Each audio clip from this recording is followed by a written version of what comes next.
नमस्कार दोस्तों, मैं डॉक्टर राजेश हूँ। तो आप देख रहे हैं खबरनामा हरियाणा।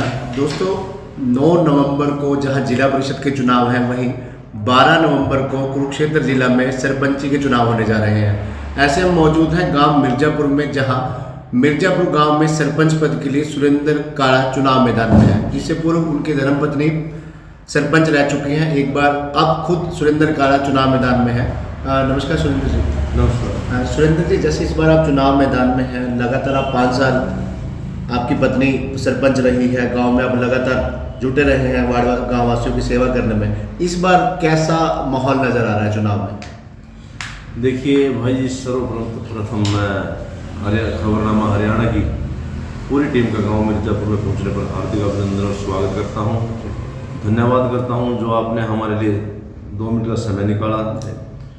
और चुनाव का माहौल के बारे में क्या है कि भी आम जनता, गरीब जनता मेरे साथ है। एक तरफा माहौल बना हुआ है। दूसरी पार्टी के कुछ ही लोग हैं कि भी जो उसके लोग है ना बोलते हैं, हमारे लोग चुपचाप बैठे हुए हैं, सिर्फ वो वोट की चोट ही करेंगे, उसके उससे पहले वो कुछ बोलना नहीं चाहते। सुरेंद्र जी, जैसे कहा जाता है कि जो सरपंची का चुनाव है भाईचारे का माहौल है, तो गांव में भाईचारा बरकरार है? हाँ बिल्कुल बिल्कुल। मैं तो अपने सभी वर्करों को भी बोलता हूँ, भाई अगर दूसरा भाई भी तुम्हारे पास आए, क्योंकि वो भी मेरे गांव का है, मेरा भाई है, हमारी कोई दुश्मनी थोड़ी है जी। सिर्फ वैचारिक मतभेद है, कोई मनभेद नहीं है जी। तो वो भी अच्छा इंसान है, वो अपनी वर्किंग कर रहा है, अपने हिसाब से चल रहा है, और हम अपनी वर्किंग कर रहे हैं। तो उसके बाद तो फिर भाई है वो अपना। जैसे 1-1.5 साल चुनाव लेट हुए हैं, ऐसे में आपको 6-6.5 साल का समय मिला है। जितने भी आपके कार्यकाल में, आपकी धर्मपत्नी के कार्यकाल में गांव में विकास कार्य हुए हैं, तो विकास कार्य तकरीबन सभी हो चुके हैं। अभी भी कुछ समस्याएं बाकी हैं जिनका आपको लगता है कि समाधान कराना ज़रूरी है? देखिए, सबसे पहले मैं आपको एक बात जरूर कहूँगा कि भी आपकी ये बात गलत है कि आप 6.5 साल का कार्यकाल कह रहे हो। हकीकत में तो हमें कार्य करने का समय सिर्फ 2.5 से 3 साल का ही मिला। कोरोना के कारण क्या है? यस जी। 2016 में 10 जनवरी को इलेक्शन था और 24 फरवरी को हमने शपथ ली थी। तो उसके बावजूद कार्य जब हमारा शुरू हुआ था, लगभग जून 2016 के आसपास हम कार्य करने लगे थे। और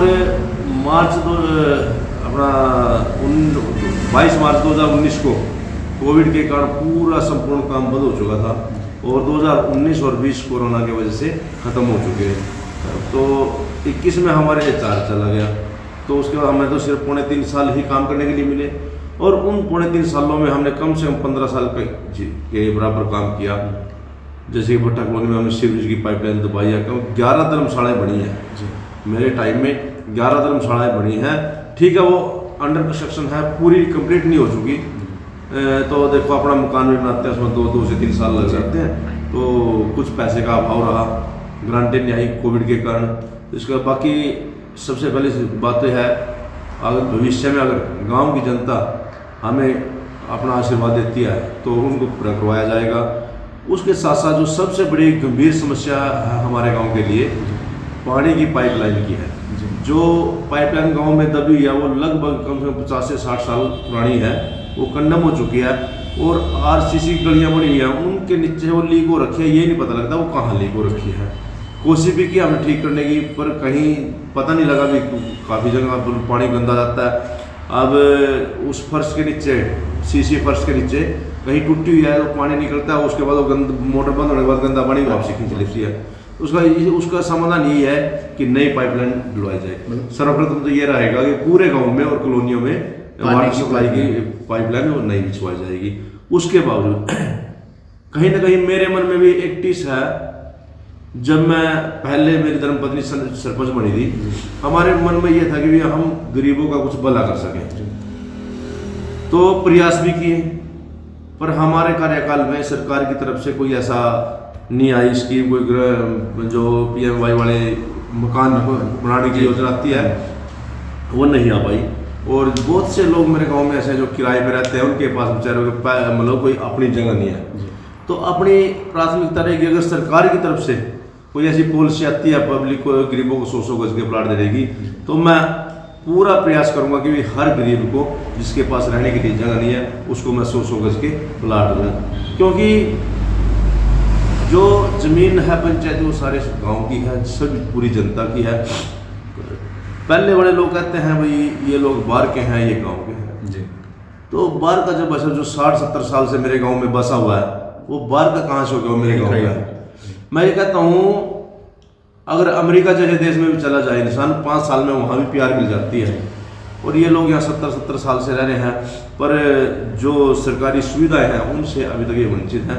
मेरा मुख्य उद्देश्य यही रहेगा कि भी हर गरीब को, हर सभी जातियों के लोगों को उनका ये हक मिले और 100 गज की मैं प्लाट देने का काम करूँगा। तो सुरेंद्र जी गांव में कितनी वोटें हैं लगभग? लगभग 4750 के आसपास वोटें हैं। तो वोटिंग आप कितनी मानते हैं कि कितनी वोटिंग होगी, कितने प्रतिशत? मैं तो ये कहता हूँ शायद 80 से 80% वोटिंग होनी चाहिए। तो गाँव में ये जो बच्चे लोग, कुछ तो लोग नौकरी पे हैं, ड्यूटियाँ लग जाएंगी, कुछ लोग बाहर, बच्चे बाहर गए हुए हैं, तो इसलिए कम से कम 80 से 85% वोट होनी चाहिए। तो इस बार जैसे सरकार ने 2 चरणों में चुनाव रखा है, 9 को जैसे जिला परिषद का है, 12 को सरपंची का है, कहीं ना कहीं लगता है वोटिंग पे भी असर पड़ेगा इसका? हाँ बिल्कुल ये इसमें हमें तो देखो सरकार ने कोई फैसला लिया आपने सही शोषण के लिए होगा, पर हमारे हिसाब से ये गलत है, क्योंकि जो वोटिंग पोल करवाता है ना, जो सबसे नीचे वाला इलेक्शन होता है पंच का, वो करवाता है। सरपंच भी कहीं ना कहीं ये सोच रहे चलिए अगर तो उसके साथ आ जाएगा, वो उसके साथ आ जाएगा, बट पंच कोशिश करता है भी एक वोट भी कहीं उसको भी लेके आए, क्योंकि उसका मार्जिन बहुत कम होता है। अब 9 तारीख के इलेक्शन से पंच का कोई लेना देना नहीं है जी।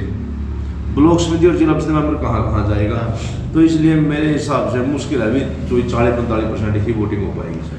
तो मिर्जापुर की जनता को क्या अपील करना चाहेंगे? मिर्जापुर की जनता को यही अपील करना चाहूँगा अभी तो सबसे पहले तो बात है कि भी सभी आपस में अपना भाईचारा बना के रखें, किसी से द्वेष भावना से बात ना करें, कैंडिडेट कोई भी हो सभी एक दूसरे का मान सम्मान करें। मैं तो अपने वर्करों को बोलता भी हूँ भाई अगर दूसरा कैंडिडेट तुम्हारे पास आए ना, उसको घर बिठा के चाय पिलाओ, उसको ना एकदम से जवाब मत दो, कोई बात नहीं ठीक है आपका वोट देने का मत मेरे को है, पर वो इज्जत उसकी भी करो, उसको भी घर बिठाओ, अपना भाई है, कोई बेगाना नहीं है। तो पूरा गांव ये भी एक बन के रहे, और हाथ जोड़ के यही प्रार्थना करता हूँ कि एक बार और मुझे मौका दें। और पहले मैं तो इस जनता का, मेरे गांव की पूरी जो जनता है उसका धन्यवादी और आभारी हूँ। कहाँ से इनका एहसान तारूँगा, क्योंकि 2 दफ़ा उन्होंने मेरे को जीत का सेहरा मेरे सिर पे रखा है। जैसे कि पहले मैं ब्लॉक समिति में बना था और बहुत अच्छे मार्जिन से पूरे गांव ने मेरे को सपोर्ट किया था, 1501 वोट से मैं जीता था। पीछे मेरी धर्मपत्नी सरपंच के चुनाव में खड़ी थी, वो भी 207 वोट से जीती थी। मैं कहूँ एक इस जनता का, मैं एक तुच्छ सा इंसान गांव में गरीब परिवार से अपना मेहनत मजदूरी करके काम करता था, तो और एक बड़े घराने का लड़का माड़ा नहीं अच्छा है, पर देखो कहीं ना कहीं वो लेवल तो होता है जी। मैं उसके मुकाबले बंदों की सपोर्ट में और फाइनेंशियली पैसे की उसमें जीरो हूँ, वो 100 पे है, मैं 0 पे हूँ। फिर भी इस गांव की जनता ने मुझे अपनाया और अपना आशीर्वाद दिया। एक दफ़ा फिर मैं हाथ जोड़कर पूरे गांव की जनता से अपील करूंगा कि मेरा साथ दें और मैं आपकी उम्मीदों पर खरा दूंगा। धन्यवाद सुरेंद्र जी। तो ये थे सुरेंद्र काड़ा जी जो इस बार मिर्जापुर गांव में सरपंच पद के लिए चुनाव मैदान में है। इससे पूर्व उनकी धर्मपत्नी सरपंच रह चुकी हैं। ऐसे में इन्होंने मिर्जापुर की जनता से, बल्कि ये कहें कि पूरे प्रदेश की जनता से अपील की कि 12 नवंबर को जहां जहां भी सरपंची के चुनाव हैं वोट जरूर करें और अपने भाईचारे को बरकरार रखें। धन्यवाद।